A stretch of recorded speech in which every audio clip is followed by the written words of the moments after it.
안녕하세요. 안녕하세요. 오늘 좀 새로 오신 분들이 좀 있어서 또 기쁘기도 하지만 오늘부터 점심을 국수를 준비했는데 오늘 좀 초과가 돼서 모르겠습니다. 오늘 이 잠언은 우리가 살아가면서 지혜를 주는 성경 말씀이죠. 시편도 그렇지만 특히 잠언은 어떻게 좀 동양적인 사고도 많이 가진 내용들이 많이 있습니다. 우리가 살아가면서 지혜는 다 똑같다. 서양이든 동양이든 어떤 삶의 기본이 다 똑같다고 봅니다.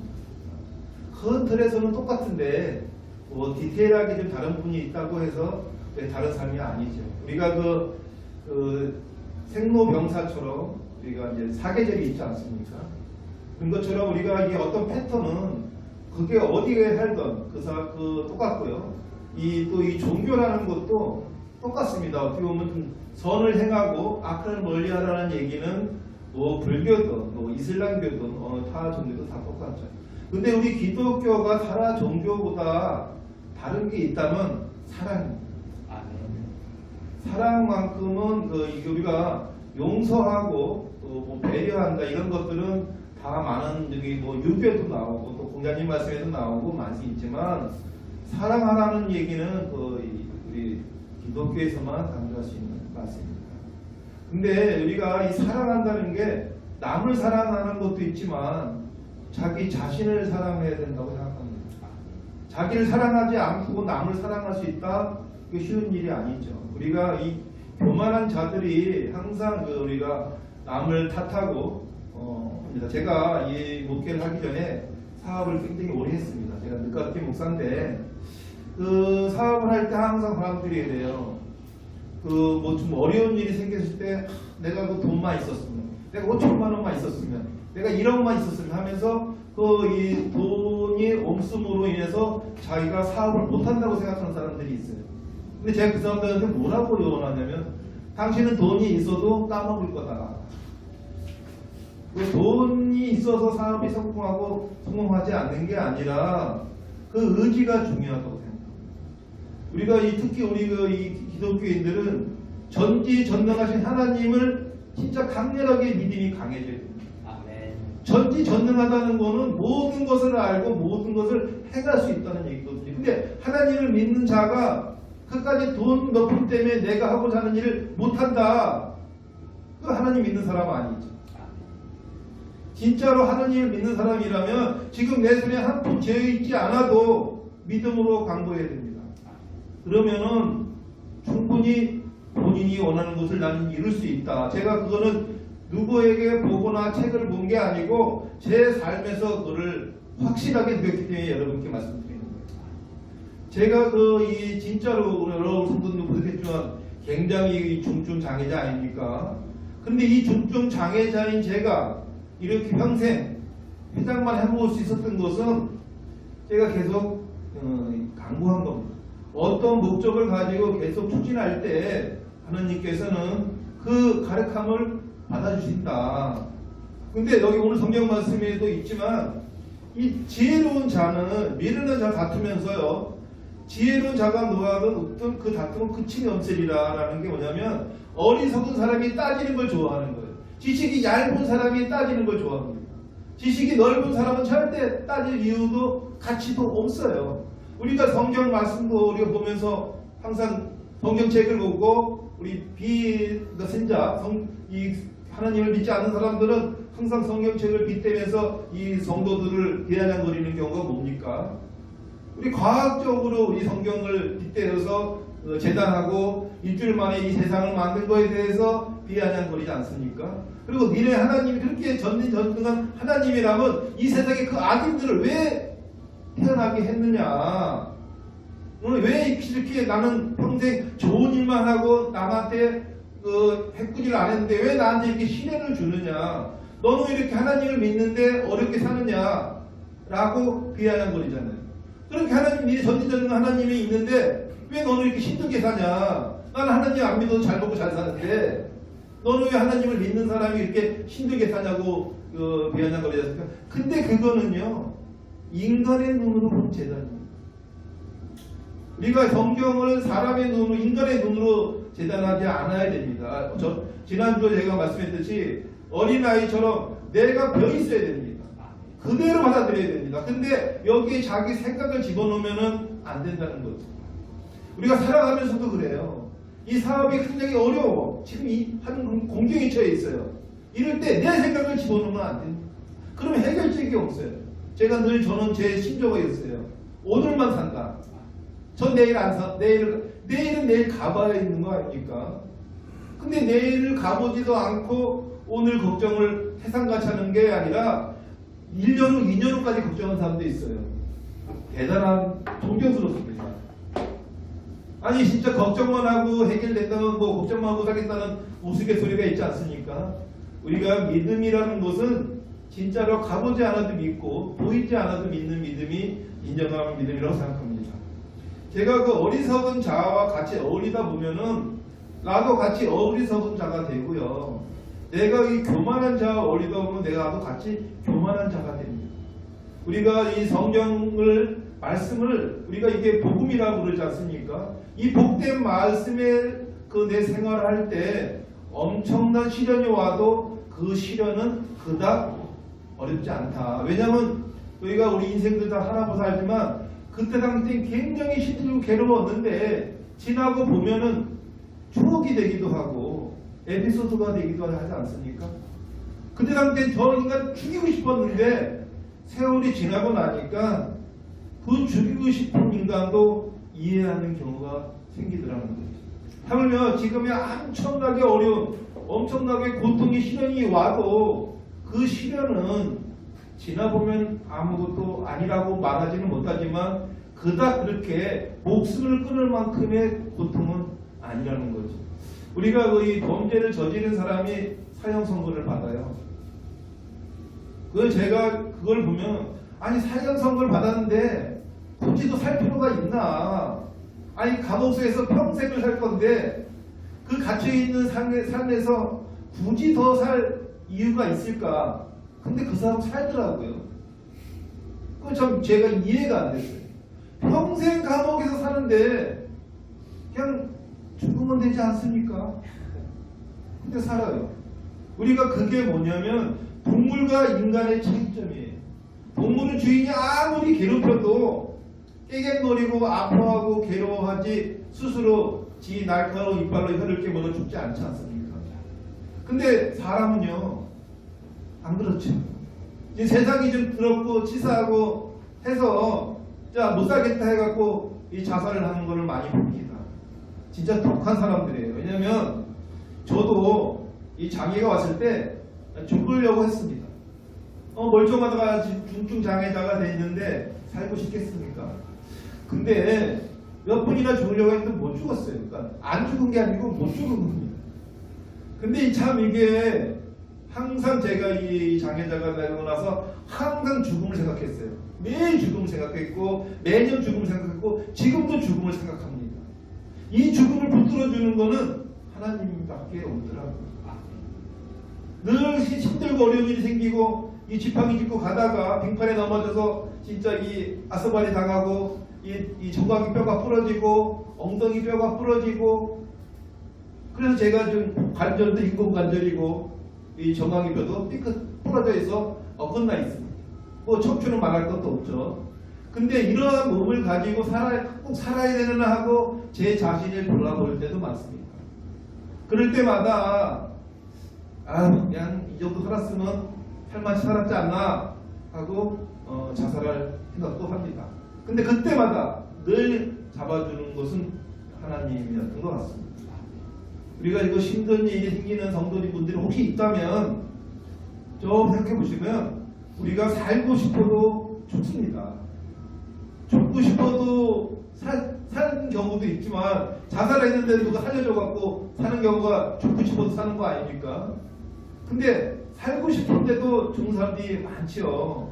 그러면 내가 스스로 자살하는 것처럼 어리석은 게 어떻겠습니까? 좀 몇 분도 살겠다고 저희 친구 중에 그 아주 육상 선수로 지금 이 동양 이 기록 아직 그 친구 기록을 깨지 못한 친구가 있어요. 근데 이 친구가 간암에 걸렸어요. 간암에 걸려서 이 이식 수술을 해야 되는데 그 친구한테는 아들이 둘이 있었어요. 한 친구는 대학을 다니고 있었고 큰 아들은, 둘째 아들은 군대에 가 있었습니다. 근데 이 간암에 걸렸는데 간 이식 수술하면 살 수 있다. 그 말에 그 와이프가 자식한테 얘기를 했어요. 네 아버지가 이식 수술만 할 수 있으면 살 수 있다는데 어떻게 해줄 수 없겠냐. 자식이라도요, 이 간대 주는 거 쉬운 게 아닙니다. 그런데 우리가 이런 게 있잖아요. 만약에 눈이 장님이 되면은, 내가 장님이 되면 그 자식한테 뭘 바라지 않지만 자식이 장님이 되면 부모는 내 눈이라도 빼주고 싶어 하죠. 최소한 하나씩 깨꾸로 살더라도 하나씩이라도 살자라고 할 수도 있고, 나는 살 만큼 살았으니까 내 눈 두 개를 다 줄 수도 있죠. 근데 자식은 아니죠. 오히려 부모가 달랠까봐. 그런데 바로 그런 경우가 저희 친구한테 벌어진 거예요. 그래서 근데 그 큰 아들인 친구는 이 학교를 다녀서 이제는 안 좋고, 둘째 아들은 군대 가 있으니까 충분히 군대에 핑계를 대고 앉을 수도 있습니다. 왜냐하면 군인이 되면은 본인이 마음대로 나가서 몸을 기저하고 이럴 수가 없어요. 근데 이 둘째 아들은 휴가를 핑계대고 나와서 아버지에게 간을 내줬습니다. 영창을 갈지라도, 원래 영창각감이거든요. 영창을 갈지라도 휴가 나와서 아버지에게 간을 줬어요. 그랬는데 그렇게 해서 저 같으면 간 인식 안 받습니다. 아들한테. 그냥 그대로 줬지. 근데 그때 그 친구 나이가 50 초반이었기 때문에 더 살고 싶었겠죠. 그래서 둘째 아들한테 간 이식을 받았고, 그 아들은 영창 갈 지시를 했지만 그 행위가 가득해서 영창은 가지 않고 끝났다고 합니다.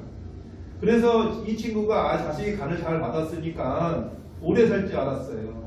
그런데 5년 만에 재발을 했고 더 이상은 가능성이 없는 상황이 됐습니다. 그래서 일산 암센터에 이제는 그 호스피스 병동에 있을 때 제가 갔어요. 그 친구니까, 야 임마, 어떻게 아들 간을 뺏어 갖고 와도 더 못 살고 이렇게 빨리 죽게 됐냐 하면서 안타까워하는데, 그 친구 하는 말이, 이럴 줄 알았으면 아들 간 괜히 이식 받았다고 후회를 하면서 눈물을 흘리더라고요. 그러고 나서 한 달도 안 돼서 하늘나라로 갔습니다. 그런데 이제 장례식장에 가니까 그 두 아들의 모습이 어떻게 보였겠습니까? 이 큰 아들은 저 죽을 죄를 진 것 같이 머리를 못 들고 있어요. 자기가 아버지한테 간을 못 줬잖아요. 근데 이 둘째 아들은 씩씩하더라고요. 아버지가 어차피 돌아가신 건 돌아가신 거고, 아빠 친구들이 오는데 아주 당당하게 맞이하더라고요. 왜? 자기는 할 꼴이 한 거 아니니까 후회가 없죠. 특히 영창갈 각오까지 하고 아버지에게 간을 내준 그 둘째 아들은 아주 당당하게 아빠 친구들을 맞이하더라고요. 이 음식도 날로 갈라주고. 근데 이 큰 아들은 아주 무슨 죄를 진 것처럼 고개를 숙이는 게 너무 마음이 아파요. 그러니까 내가 우리 친구한테, 아니 왜 쓸데없이 간을 받아갖고 자식마저도 이렇게 큰아들 작은아들 마음의 상처를 다 주는지 참으로 안타깝더라고요. 좀 더 살겠다고, 5년 더 살겠다고 하는 그 판단이 사람마다 다 다르겠지만, 그 상황에 처해보지 않고서 남의 얘기는 할 수 없지만 저는 좀 이해가 안 되더라고요. 여하튼 그 두 아들의 모습을 보면서 제가 느낀 게 있습니다. 우리가 이렇게 살아가면서 판단이라는 것이, 내가 어떻게 부모에게 당당해질 수 있는 거는 바로 어떤 거를 기대하거나 어떤 조건이 아니어도 나중에 지나보면은 아주 그게 복된 일이라는 것을 우리가 느낍니다. 우리가 이 배려가 지속되면 권리라는 말이 있잖아요. 근데 사랑도 마찬가지예요. 사랑을 늘 주다 보면은 이 사랑이 받는 사람이 사랑이 무감각해지는 거예요. 쟤는 원래 나를 사랑하는 사람이 정도가 아니라 사랑이 좀 더 가다 보면 사랑을 받는 사람은요 자기를 존경, 숭배까지 가게 됩니다.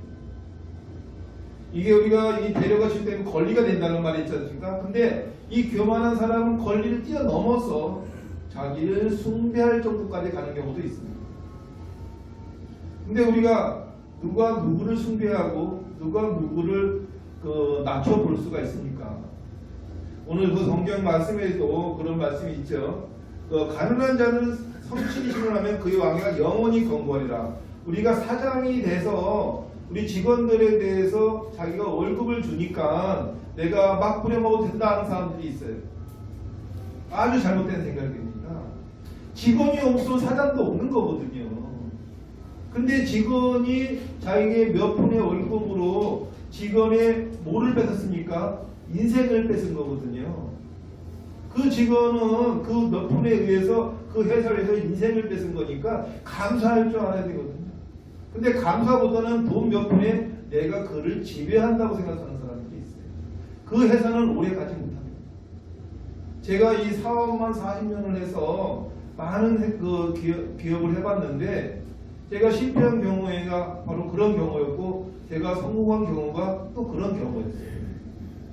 늘 우리가 말을 앞서서 행동하는 경우가 많습니다. 근데 말을 앞선다고 해서 그 사람이 진실한 거냐? 그렇지 않다고 봅니다. 제가 쓴 책 중에 사장의 조건이라는 책이 있어요. 제가 그 책을 40살에 쓴 것 같아요. 41살에 쓴 것 같아요.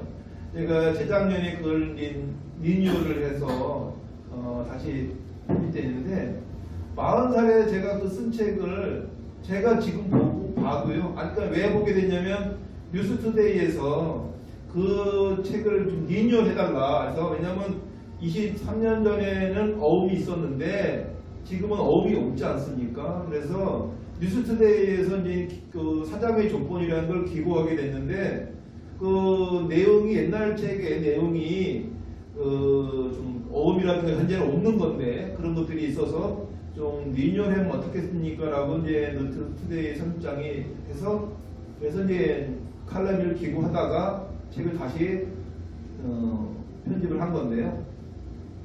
제가 편집을 하니까 앞전에 쓴 책들을 좀 봐야 되지 않습니까? 요새 없던 얘기도 있어야 되니까.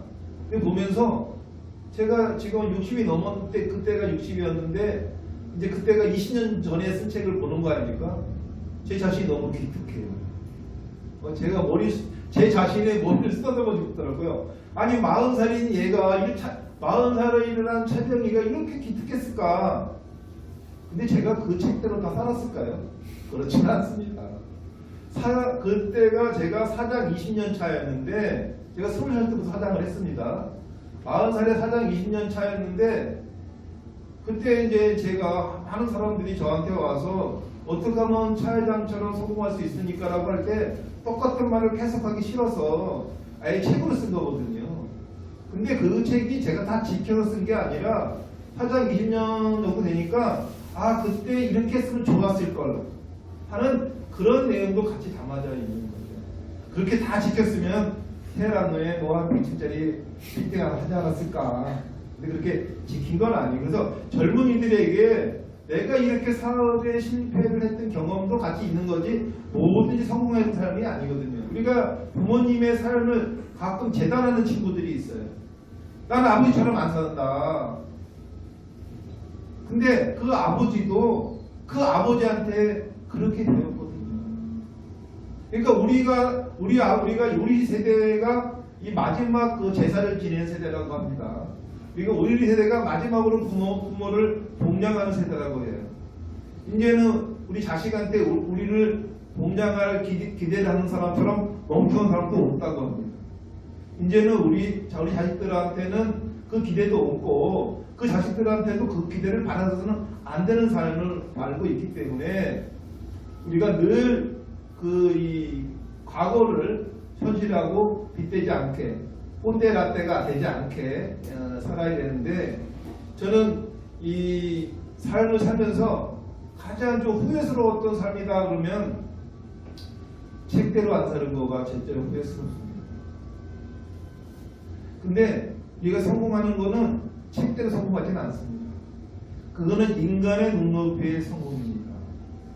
하나님의 눈높이의 성공으로 사는 삶을 살아야 우리가 진짜 영생을 할 수 있고 행복한 삶을 살 수 있다고 생각합니다. 우리가 그 인간의 눈높이로 어떠한 거 보이는 게 다 보이는 게 아니고 보이지 않는 게 다 보이지 않는 거가 아닙니다. 제가 늘 말씀하죠. 그 하나님 아버지에게 어떤 애원을 할 때 울고불고 하는 자식이 예쁘겠습니까? 속상한지 알면서도 웃으면서 애원하는 자식이 예쁘겠습니까?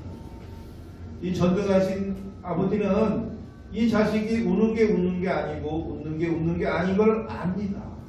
그게 바로 우리가 신앙생활을 하는 겁니다. 지금 힘들어도 이거 하나님이 몰아준다고 생각하는 건 지금뿐인 겁니다. 나중엔 다 역사가 맞춰지거든요. 근데 지금 이 상황에서 볼 때 인간의 생각을 놓고 신앙에 대해서 재단하고 재단하는 건 아닌지 우리 성도 여러분 한번 제 자신을 돌아보길 바랍니다. 늘 우리는 옳은 말씀, 좋은 말씀을 잘합니다. 근데 옳은 말 잘해갖고 나중에 그게 되돌아온 사람이 있죠. 아주 유명한 사람이 있잖아요. 다 아실 거예요. 바른 말만 엄청 잘해놨다가 그 말대로 그대로 되돌려받던 사람이 있죠.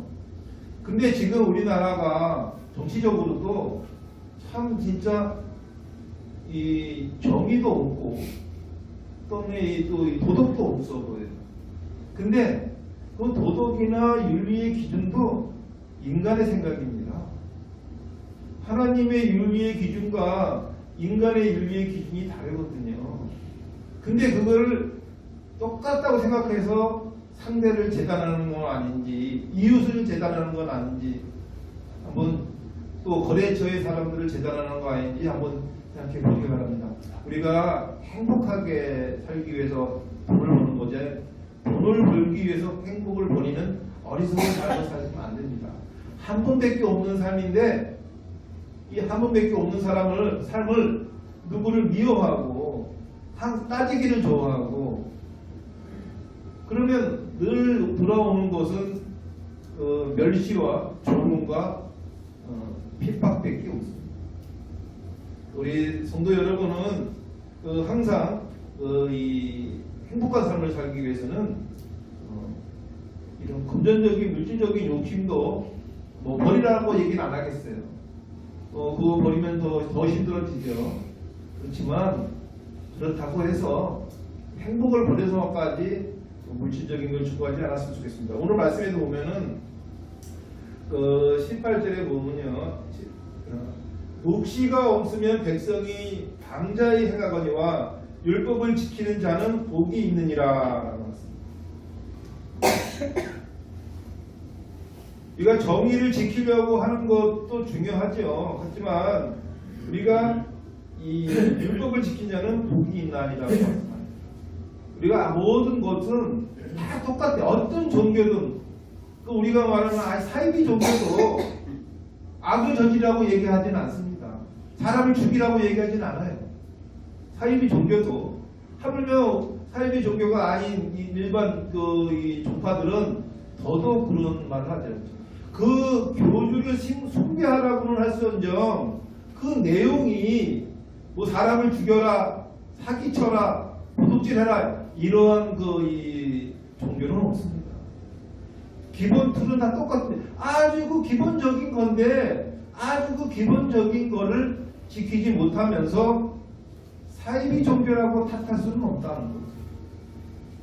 아니 불교를 믿고 다음에 기독교를 다니는데 사이비 종교에서도 하지 않는 짓을 이 기독교에서 성당을 다니고 교회를 다니면서 행한다면 누가 그 사람 다니는 교회를 믿고 다니겠습니까? 이게 사이비와 이 사이비가 아닌 차이는 교주를 신격화하느냐 아니면 이 인도자로서의 역할만 충실히 하느냐의 그 차이지 그 내용에 있어서는 그닥 삶의 지혜는 비슷하다. 우리가 나이가 먹고 어느데 이런 지혜는 다 깨우쳐고 있어서 사실 이 교회를 가지 않아도 인간적으로 예의 있고 본절이고 주변인에게 이웃 사랑하는 거는 성당이나 교회를 안 다녀도 할 수 있어요. 굳이 성당에 가서 목사님 얘기 듣고 아 내가 오늘은 좀 착한 일 해야겠다 이가 아니고 그냥 몸에 배 있는데 실천을 할 수 있느냐 없느냐죠. 실천을 할 수 있느냐 없느냐의 차이지 가서 목사님 말씀 들었더니 내가 오늘부터 좋은 일 하겠다 착한 일 하겠다는 하는 거는